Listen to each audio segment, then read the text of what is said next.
Good day, YouTube. JD here for the Pagan Perspective. This week's topic is covering custom pantheons pulled from pop culture.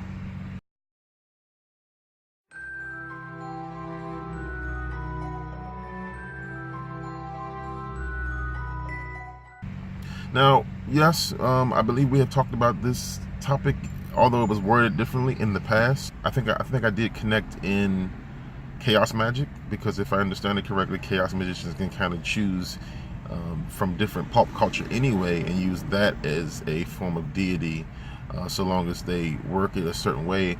If you look at the link down below, there's going to be a link to the Pagan Perspective blog. You might be able to see if you can find it in there. I'm gonna see if I can also find it and drop it in there below. If not, I believe Cora does have some pretty good links underneath her video where she talks about it herself, and she covers it quite thoroughly. Yeah, picking out your own deities and worshiping them. This is something that I've given lots and lots of thought to. Even when I was growing up and I was Christian and Baptist, I often wondered, what if God was an alien, you know? And now, for those of you who know me really well, you know where I'm going here. I'm thinking about Stargate. I mean, if you look at what they did with some of the pantheons there, the way they kind of mixed and matched some of every major religion or older pagan religions, I thought it was fabulous. Some people might see it as disrespectful, but I thought it was wonderful, because what it did is it brought love for these deities, or some kind of reverence for these deities. I imagine there are people out there who probably wouldn't pay Anubis too much attention, but because he plays such a prominent role in the Stargate movie, the Stargate series, you got Ra and things, and people know who these deities are. And yes, they're thousands of years old, but it is now pop culture, or older pop culture. So yes, I often wonder what would happen if there was some kind of deity that would be considered to be a type of God. I kind of mulled this over in my mind and played with the idea, and I said, what if God is an alien? And when you really think about it for the moment, when you understand how big the universe is, when you understand how many different planets we have here, and then you look at the love for intelligent design. You know, there's a whole school of thought out there that believes in intelligent design. There's a whole school of thought out there that believes in evolution. I believe they can kind of mesh together. I know this is kind of going off topic, but stick with me, it'll come around circle.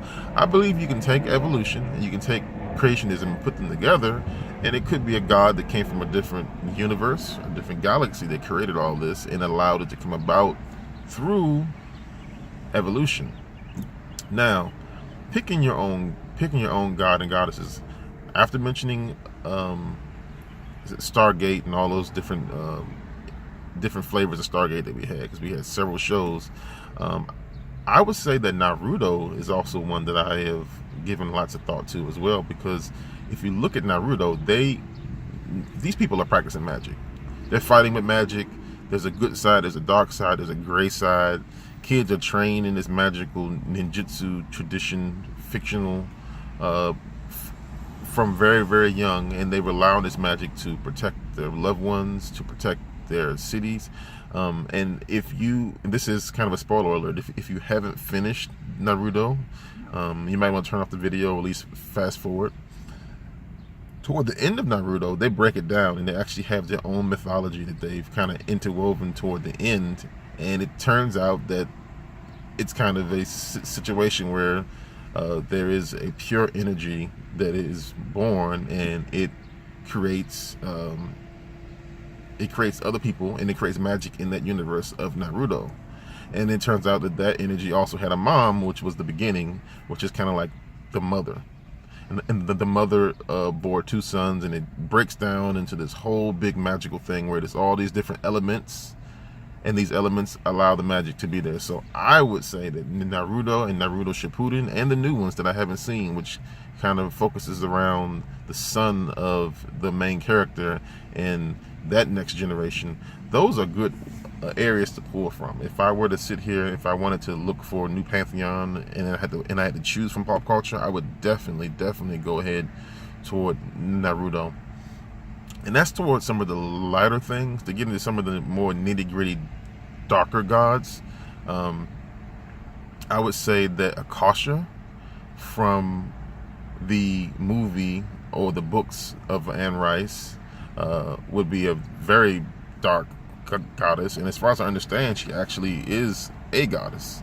Not many people may know that. If you don't, go ahead. I encourage you to do your research. Search on her. Akasha is a goddess in her own right. So she kind of got tied into popular culture with Anne Rice's books and things, but that's a definite dark goddess. If you want to look toward that, is depending on your spectrum and the kind of rituals and magic things that you like to do. And then a darker goddess, a darker god even further than that, would be Cthulhu.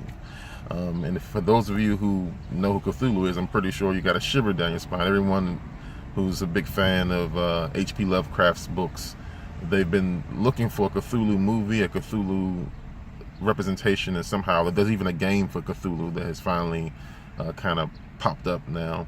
But yeah, Cthulhu, if you haven't heard of it, I would say go ahead and look it up, have a look at it, read some of H.P. Lovecraft's books. I believe this man was contacting realms unknown, because if you read that book, you can feel it crawling on your skin. So he's contacting something, but that might be a bit too dark for some people, especially if you've never worked with darker energies.